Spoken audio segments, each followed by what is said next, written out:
Assalamualaikum warahmatullahi wabarakatuh. Perkenalkan, nama saya Lini Rosalina dari program studi informatika.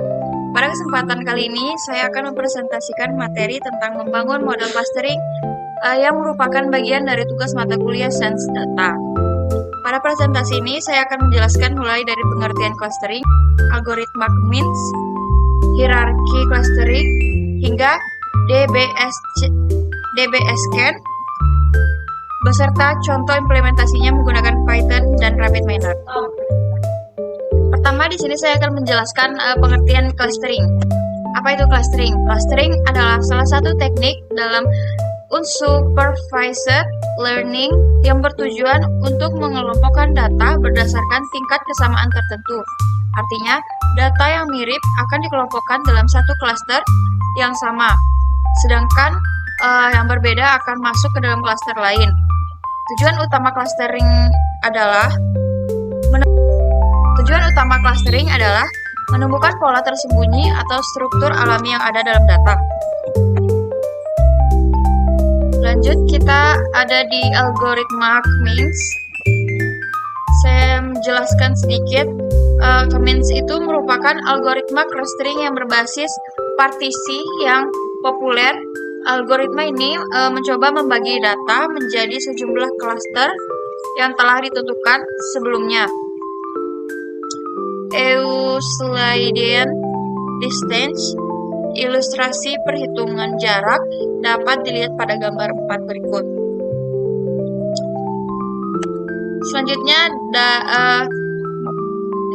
Selanjutnya ke langkah yang kelima. Di sini mengulang proses hingga posisi centroid stabil. Dari dataset yang kita miliki, ambil titik centroid terdekat sehingga dataset tadi menjadi bagian dari cluster tersebut. Jika masih ada data yang berubah kelompok atau pindah cluster, kembali ke langkah keempat. Jika tidak, maka cluster yang akan terbentuk sudah baik. Langkah terakhir dari algoritma Cummins adalah melakukan pengecekan pada titik pusat yang telah ditentukan sebelumnya. Pilih titik pusat terdekat dan masuk ke dalam cluster tersebut. Jika masih ada perpindahan cluster, kembali ke langkah keempat. Algoritma Cummins akan terus mencari titik pusatnya sampai pembagian datasetnya optimum dan posisi titik pusat tidak berubah lagi. Semakin kecil jarak antar data dalam satu cluster, semakin homogen hasil dari pengelompokan tersebut. Lanjut, di sini ada optimasi Cummins atau metode L-Glow. Salah satu tentang Cummins adalah menentukan jumlah cluster yang optimal. Untuk itu digunakan metode L-Glow. Langkah-langkah metode Cummins di sini adalah menentukan jumlah cluster yang diinginkan, memilih secara acak titik awal centroid untuk setiap cluster, mengelompokkan setiap data ke centroid terdekat, lalu menghitung ulang posisi centroid berdasarkan rata-rata tiap cluster. Selanjutnya mengulang proses hingga posisi centroid stabil. Semakin kecil jarak antara data dalam satu cluster, semakin homogen hasil pengelompokan tersebut. Lanjut, di sini ada langkah-langkah metode Cummins.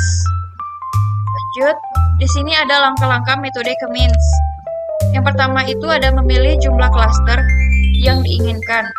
Sebagai contoh, ada pada gambar di sini. Terdapat data 2 dimensi seperti yang ditampilkan dalam grafik. Langkah pertama ini memilih jumlah cluster. Misal kita pilih untuk membagi kedua cluster. Lanjut, langkah yang kedua di sini memilih titik secara random sebanyak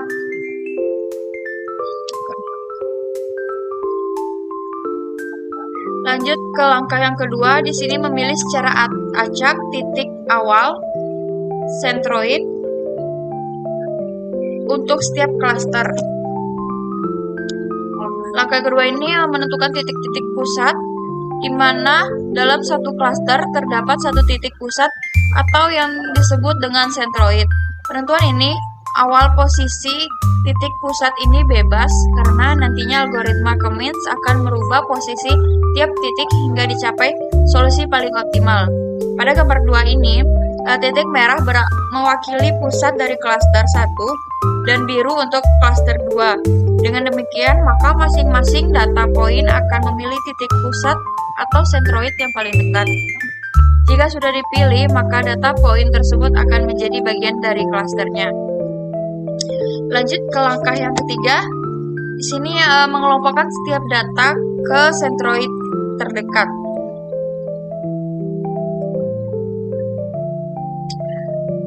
Berdasarkan pengelompokan pada langkah kedua, maka setiap titik data saat telah tergabung dalam satu klaster, titik data yang diwakili dengan simbol X berwarna merah masuk ke klaster 1 dan simbol X berwarna biru masuk ke klaster 2 seperti pada gambar berikut.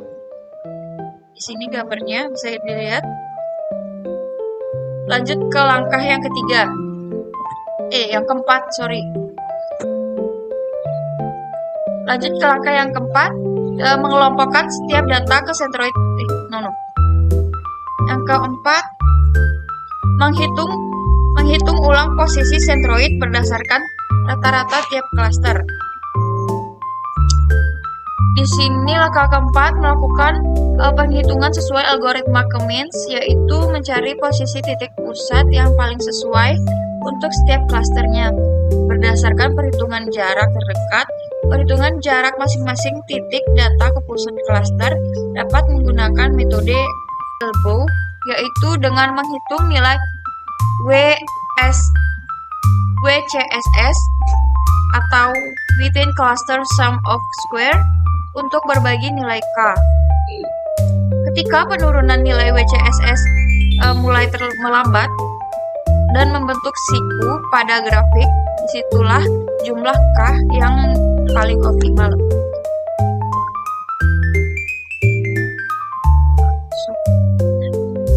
Dari pembahasan ini dapat dianalisa bahwa salah satu faktor krusial baik tidaknya metode ini adalah menentukan jumlah klaster, karena hasil pengelompokan akan menghasilkan analisa yang berbeda untuk jumlah klaster yang berbeda juga. Jika terlalu sedikit nilai K-nya, misal 2, maka pembagian klaster menjadi cepat. Namun, sini ada contoh penghitungan untuk 3 klaster. Bisa dilihat pada rumus-rumus ini.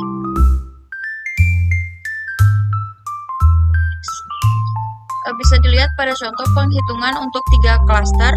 Di sini ada rumusnya. Saya akan jelaskan. Pada simbol sigma seperti E yang menyatakan jumlah kuadrat dari jarak tiap titik P yang ada pada klaster 1. Sum of square atau jumlah kuadrat adalah menjumlahkan hasil kuadrat dari masing-masing jarak. Selanjutnya hasil penjumlahan klaster 1 ditambah dengan hasil kuadrat jarak untuk tiap data point terhadap titik pusat klaster 2. Dan seterusnya sesuai jumlah klaster yang kita inginkan. Untuk mengetahui jumlah klaster yang paling baik, itu untuk studi kasus yang diuji coba adalah dengan cara melihat perbandingan WCSS untuk klaster 2, 3, dan klaster 4, dan seterusnya. Yang kita pilih adalah ketika perubahan nilai WCSS-nya sangat signifikan, seperti sebuah siku atau elbow. Oleh karena itu, cara pemilihannya ini disebut dengan elbow method. Next, di sini ada grafik perhitungan WCSS untuk sebuah contoh dataset. Semakin kecil skor WCSS, semakin baik. Sumbu X adalah jumlah klaster, sumbu Y adalah skor WCSS. Bisa dilihat bahwa saat K sama dengan 1, nilai WCSS sangat tinggi. Kemudian menurun terus sampai K sama dengan 5. Terlihat membentuk seperti sebuah siku. Kemudian K sama dengan 6 sampai K sama dengan 10. Penurunan skor WCSS sudah tidak signifikan. Dengan demikian dapat diketahui bahwa jumlah klaster yang tepat untuk grafik di atas, untuk grafik yang sudah saya sampaikan tadi. Berikut contoh hasil perhitungan WCSS yang dapat kita lihat pada grafik ini. Lanjut pada studi kasus K-means. Pada studi kasus ini kita akan mengaplikasikan metode K-means untuk sebuah permasalahan nyata. Misalnya seorang data scientist diminta untuk menganalisis data pelanggan toko. Data tersebut adalah data member atau pelanggan, di mana hasil yang diinginkan sebuah analisa kecenderungan pembelian dari suatu kelompok pelanggan sehingga dapat memperkuat hubungan mereka terhadap konsumen.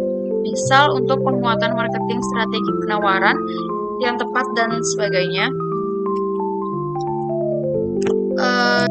Sebagai contoh, dilakukan analisa data pelanggan menggunakan K-means.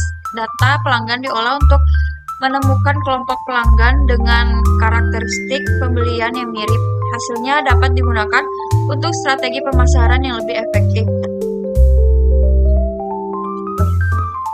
Berikut contoh codingan menggunakan Python. Di sini di metode hierarki clustering ini yang saya sudah sebutkan tadi ada dua, yaitu aku sebutkan tadi ulang lagi. Lanjut, clustering ini terdapat dua pendekatan utama, yaitu ada yang pertama ada divisif atau pengelompokan. Next. Divisif ini pengelompokan divisif dikenal sebagai pendekatan top down, yaitu mengambil klaster besar dan mulai membaginya menjadi 2, 3, 4 atau lebih klaster.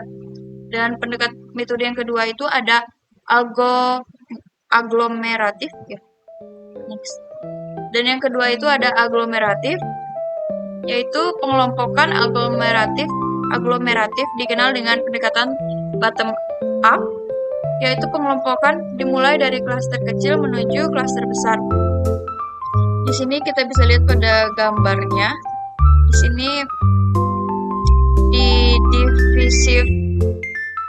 di metode divisif ini menggunakan pendekatan top down, dan divisif aglomeratif di sini menggunakan bottom up.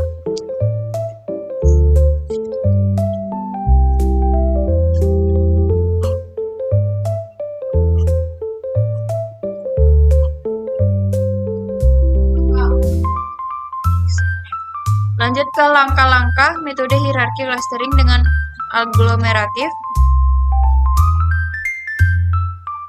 Setiap data awalnya menjadi satu klaster, dihitung jarak antar klaster menggunakan Euclidean distance. Dua klaster terdekat digabung hingga semua data menjadi satu klaster besar.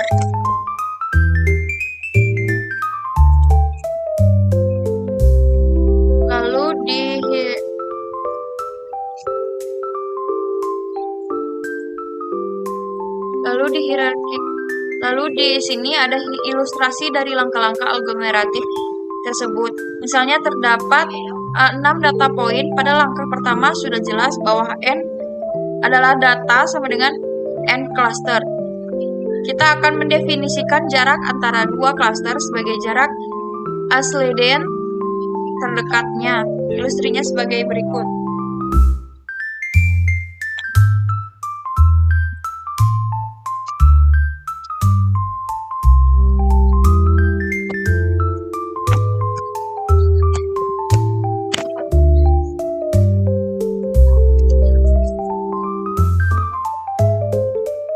Selanjutnya, seperti langkah sebelumnya, kita cari dari dua klaster terdekat lagi. Kita cari dari dua klaster terdekat lagi untuk digabungkan. Klaster yang digabungkan boleh klaster yang berupa satu titik pada langkah pertama atau klaster yang merupakan gabungan dari dua titik atau klaster. Gambar berikut. Selanjutnya di sini kita menggabungkan lagi dua klaster terdekat menjadi satu klaster. Jumlah titik dalam klaster tidak harus ditentukan sama. Dapat saja klaster yang satu jumlah titiknya lebih banyak dibandingkan klaster yang lain. Proses akan berakhir ketika semua klaster telah tergabung menjadi satu klaster besar seperti berikut.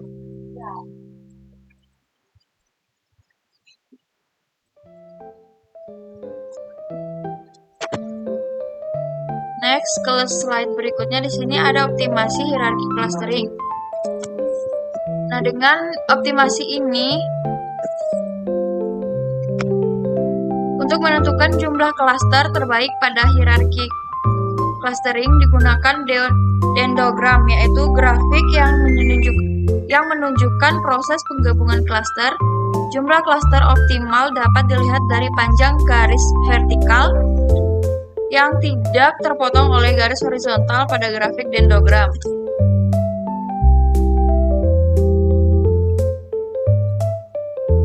Ilustrasinya seperti ini, sama seperti pada contoh hierarki clustering sebelumnya, terdapat 6 titik dalam satu diagram. Grafik yang di atas adalah grafik awal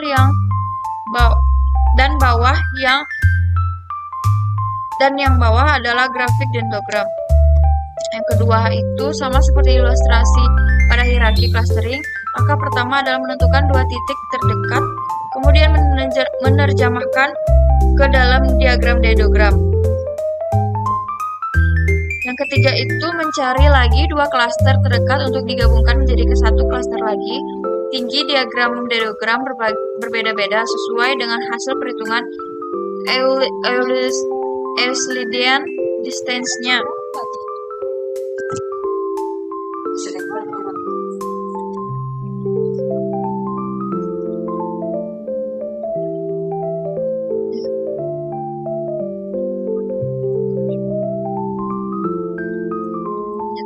Yang keempat itu ada proses ketiga, diulang lagi dengan mencari 2 klaster terdekat. Jika 2 klaster yang digabungkan sebelumnya adalah klaster antara 2 titik, maka cara penerjemahannya dalam dendrogram dapat diamati pada gambar di samping. Seperti berikut. Next, mengulang proses dengan menggabungkan klaster yang sudah ada pada gambar di samping. Tampak bahwa 2 klaster terakhir merupakan gabungan dari klaster atau 2 titik yang menjadi satu klaster pada proses awal. Langkah selanjutnya, proses akan berhenti setelah semua klaster telah tergabung menjadi satu klaster besar seperti pada gambar di samping. Seperti ini. Dan yang terakhir, menentukan beberapa jumlah klaster yang paling sesuai pada dataset yang diujikan dapat dianalisis melalui dendrogram, yaitu dengan menentukan garis grafik dendrogram yang paling panjang yang tidak terkena potongan atau bisa juga menentukan nilai threshold seperti pada gambar di samping seperti ini.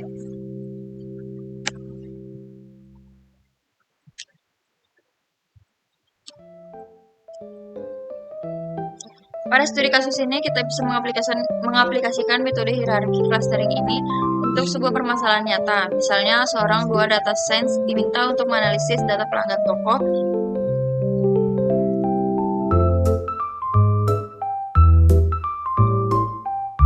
Data tersebut adalah data member atau pelanggan, di mana hasil yang diinginkan sebuah analisa kecenderungan pembelian dari suatu kelompok pelanggan, sehingga dapat memperkuat hubungan mereka terhadap konsumen. Misal untuk penguatan marketing, strategi penawaran yang tepat, barang-barang apa saja yang cocok bagi mereka, dan lain-lain. Selanjutnya di sini ada DBSCAN. Selanjutnya di sini ada DBSCAN atau Density Based Clustering atau yang disebut Density Based Spatial Clustering of Application with Noise adalah metode clustering berbasis kepada mendeteksi cluster dengan bentuk tidak beraturan serta mengabaikan outlier atau data. Metode ini tidak perlu menentukan jumlah cluster di awal, berbeda dengan K-means.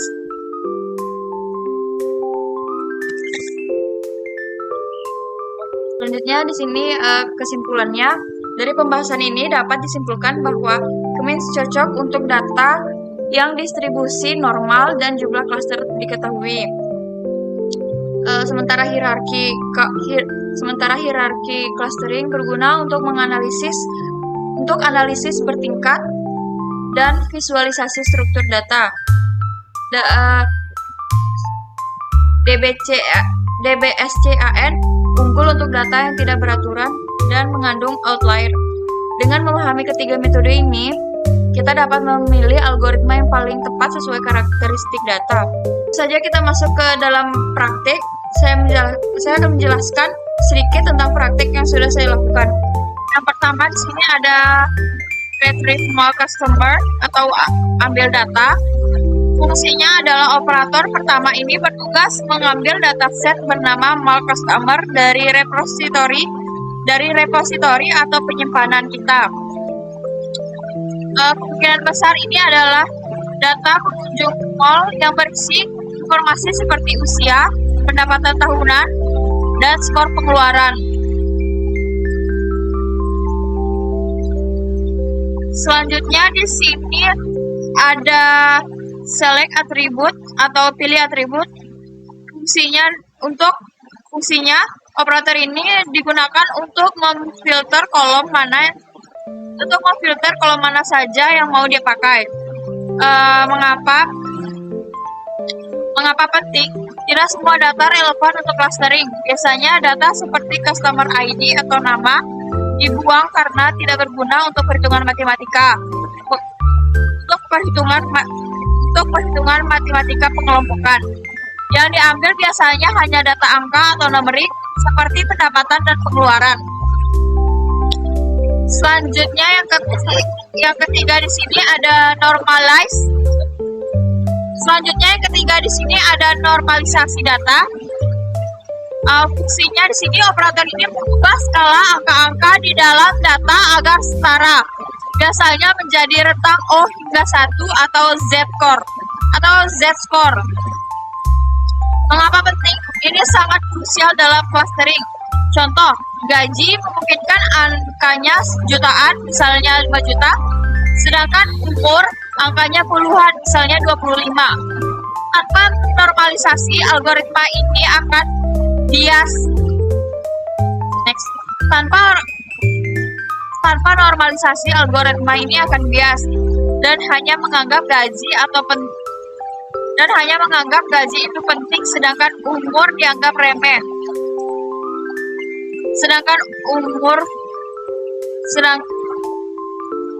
Normalisasi membuat keduanya dianggap sama-sama penting. Dan yang keempat di sini ada clustering atau proses pengelompokan. Fungsinya adalah otak utama. Ini adalah otak utamanya. Operator ini kemungkinan besar Fungsi ini adalah otak utamanya. Operator ini kemungkinan besar algoritma K-means akan mencari pola kemiripan antar data. Cara kerjanya, dia akan mengelompokkan pelanggan dan memiliki karakteristik mirip dalam beberapa grup atau klaster. Misalnya kelompok gaji tinggi hingga belanja tinggi atau kelompok hemat. Dan yang kelima ini ada flattened clustering. Berfungsi untuk mengubah struktur model hasil clustering menjadi format tabel data biasa atau example set. Output akhirnya adalah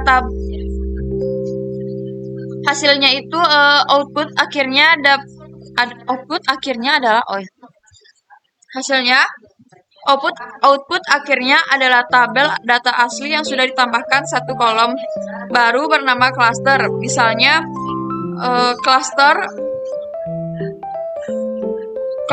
0, cluster 1, cluster 2. Ini memudahkan kita untuk membaca hasil akhirnya di Excel untuk tabel visualisasi. Kesimpulannya, proses ini bertujuan untuk melakukan segmentasi pelanggan Dengan alur ini, kita dapat mencoba membagi pengunjung mall ke dalam beberapa tipe atau kelompok berbeda berdasarkan perilaku belanja dan pendapatan mereka secara otomatis. Sudah tidak? Secara otomatis. Sekian yang dapat saya jelaskan dari video ini. Sekian yang dapat saya jelaskan dari video ini. Wassalamualaikum warahmatullahi wabarakatuh.